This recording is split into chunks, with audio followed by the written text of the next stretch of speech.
Hey guys, welcome back to Jenna Doing Things. Today I'm back with your weekly pop culture update and celebrity news. Remember, I'm keeping up so that you don't have to. If you are new here, don't forget to click that subscribe button to stay up to date with all of Jenna Doing Things.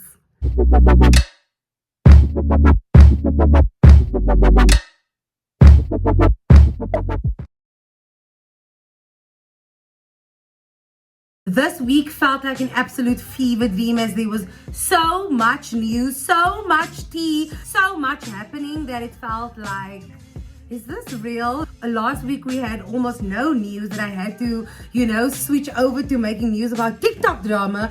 And then this week there's just so much to talk about. So remember a few weeks back when we were following the case of Blac Chyna versus the Kardashians? The idiot that she is, I think she sued the Kardashians, all of the sisters and Chris, for 100 million. Like, that's a bit excessive. And as we know, she lost the case. But now Blac Chyna owes the Kardashian-Jenner family more than $390,000 in litigation costs after the defamation lawsuit loss. I don't feel bad for her. Who told her to go sue the Kardashians? Doing it in the name of showing her children to stand up and whatever. I don't know what she said, but anyway, according to TMZ, this 390 odd K she owes the family does not even include her attorney fees. Guys, if you are gonna sue people, make sure that you are gonna win, because otherwise you're gonna end up paying for all this litigation costs, all of these legal fees, and then it's like, you did this for what? Speaking about law cases, Amber Heard speaks out for the first time after her court case, after we all closely watched her case against Johnny Depp, and it just seems like there's never going to be any accountability from her side. What I loved about this was the interviewer didn't go soft on her at all, and wasn't super harsh on her either, but really tried to keep her accountable, and this is what she had to say. It was revealed at trial that you haven't done so yet. However, they played a tape where you stayed on the air, that you have donated it. Do you think that raised questions as to your credibility with the jury? I made a pledge, and that pledge is made over time by its nature. When you say I donated, you know that everybody thinks that you've donated it, not that you pledged it. So for the jurors sitting there, do you think they felt like that was you getting caught in a lie? I don't know, because I feel like so much of the trial was meant to cast aspersions on who I am as a human, my credibility, to call me a liar in every way you can. And that was the trial. It was a credibility contest. And that was it. This is another one of the examples where if you pull back and you think about it, I shouldn't have to have donated it in an effort to be believed. I shouldn't have had to earmark the entirety of that in order to have You shouldn't have, but once you said you did. Right, which is where it was intended to go. In exciting news, so many of you have messaged me. You guys know I am the Real Housewife fans, and finally we are getting a Real Housewives of Cape Town.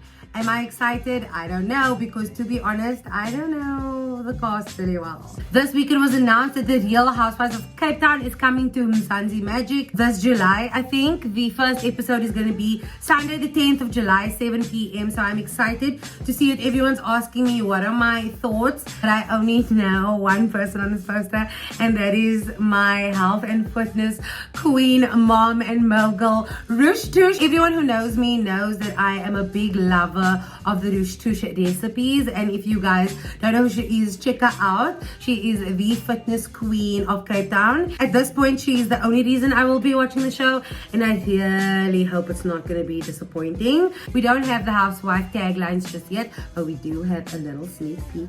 Watch it over here. The gold carpet for the real queens of reality.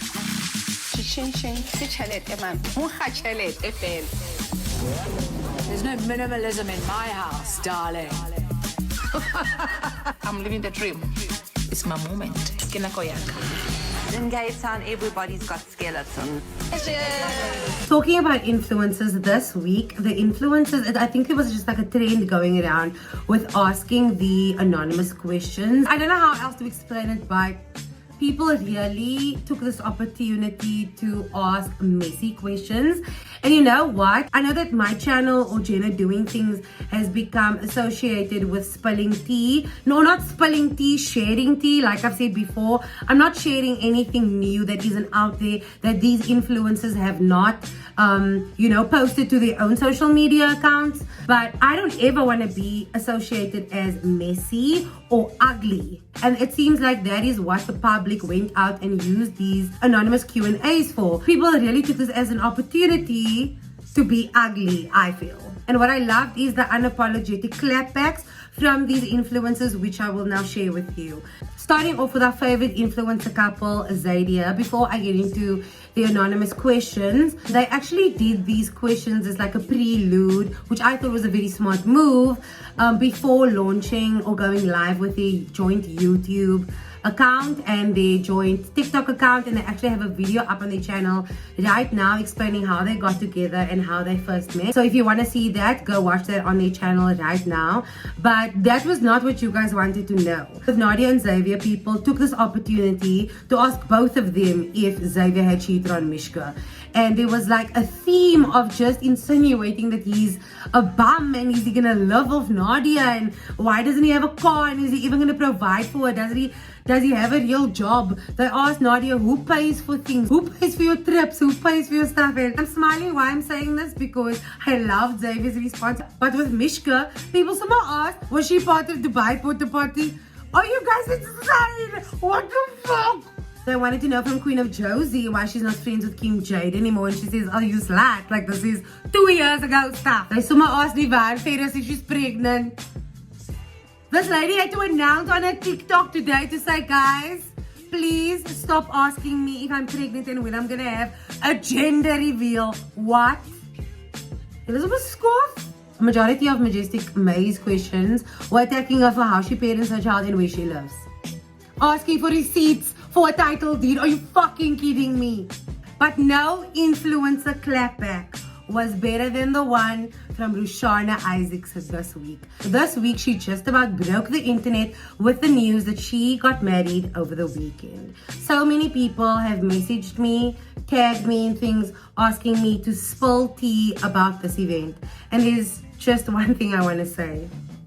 Congratulations, Rushana. You look absolutely beautiful, and I love that you are unapologetically living your best life. And if people were bothering me about it, I'm sure people were bothering Rushana, because she clapped back on her story saying,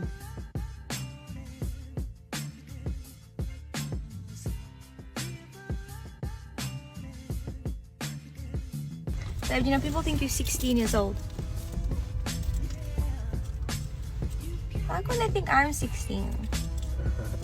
So what's crazy about all of this is that there's so much criticism made about influencers when it comes to them sharing their lives.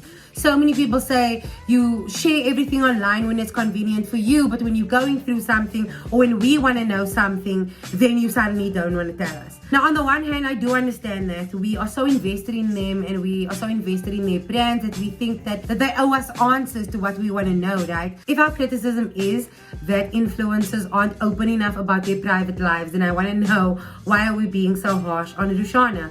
She has shared both the highs and the lows of her love life. She shared with us that her previous marriage had ended, and she shared with us that she's now happily married. What more do you want?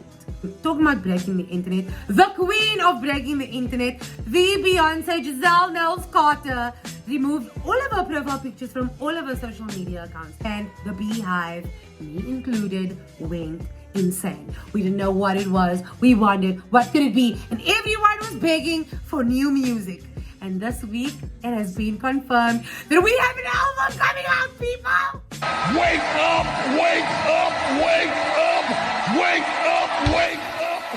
Wake, wake, wake up out of your sleep! Wake up!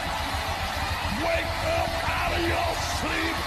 Wake up! I command you in the name of Jesus! Wake up! On the 29th of July, we are getting Beyonce's album, Renaissance. The internet, and obviously I have gone fucking insane when Tidal released that Beyonce Renaissance will be out July 29th. Beyonce seemingly said nothing about it up until her British Vogue cover this week, where, oh my god, she is just giving us look after look after look. American Vogue could never. In the interview, she's asked, okay, we've waited long enough to ask Beyonce, when can we expect more music? And she says, with all the isolation and injustice over the past year, I think we are all ready to escape, travel, love, and laugh again. I feel a renaissance emerging, and I want to be part of nurturing that escape in any way possible. I've been in the studio for a year and a half. Sometimes it takes a year for me to personally search through thousands of sounds to find just the right kick or snare.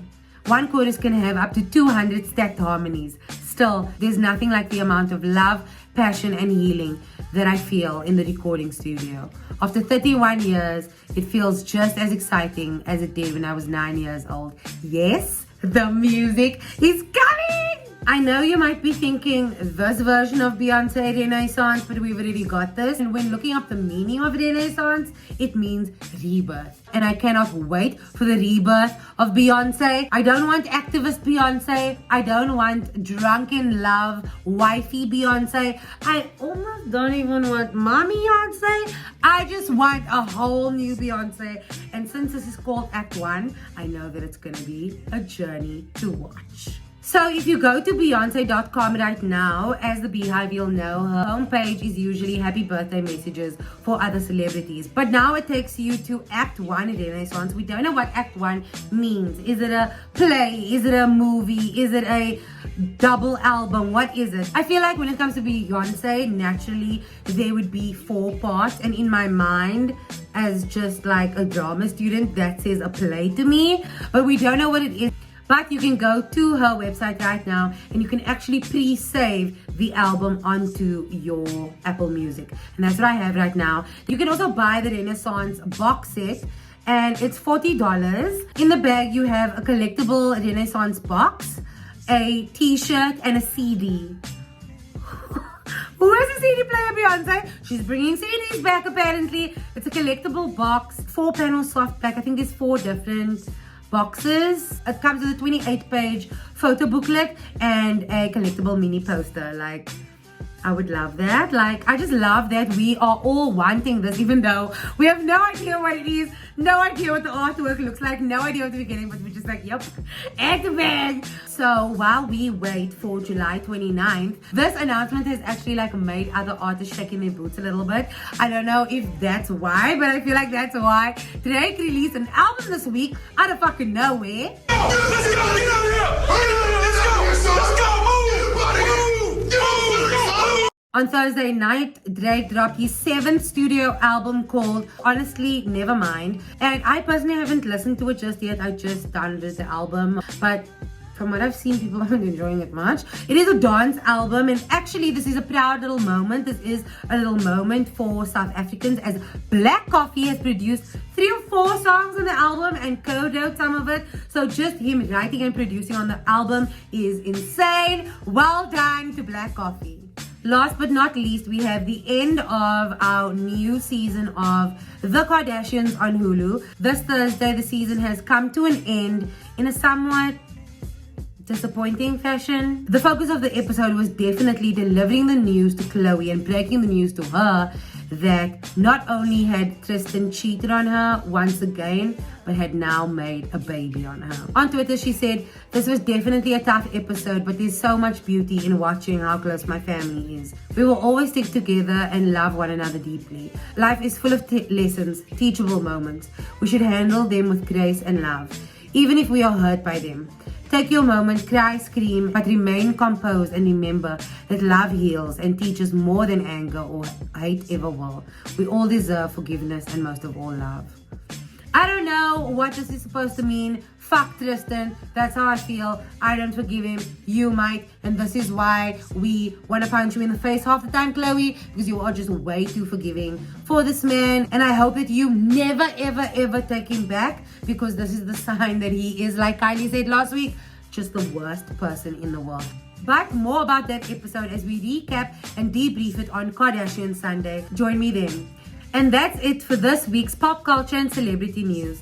Give this video a thumbs up if you enjoyed it, and don't forget to click the subscribe button to stay up to date with all of Jenna doing things.